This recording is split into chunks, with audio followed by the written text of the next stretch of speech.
What do we know for sure?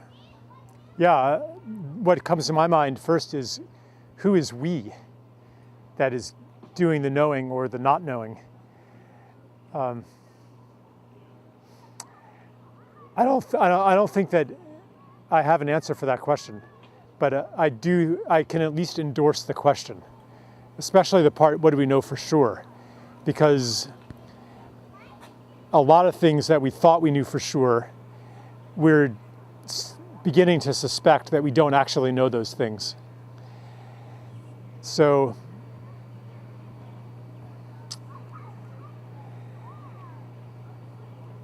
the question that you ask, what do we know for sure, has a hint of doubt in it.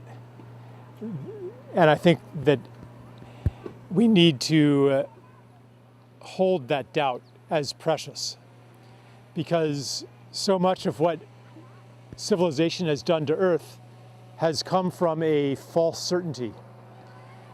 So the first step toward answering the question, what do we know for sure, is to let go of the things that we are now learning that we do not actually have certainty about.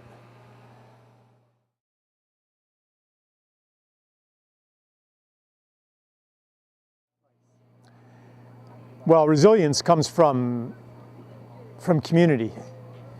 A community of people and a broader community of life. So the more separated that somebody is, and the more disconnected from the beings around them, then the more fragile that they will be. Just as a potted plant is way more fragile than a dandelion in a field. You know, the potted plant, you water it a little too much and it dies. The dandelion is almost unkillable. So resilience comes from relationships. That's pretty obvious to me.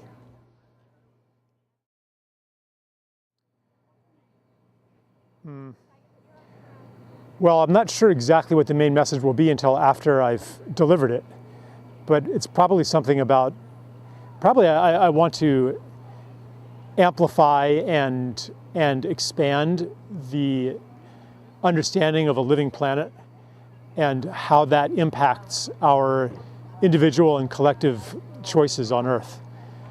And even though most people would, at least most people here would endorse in principle the idea that Earth is alive, the programming to the contrary runs so deep that there's a lot of work to be done in translating that idea into action, policy, perception, and so on.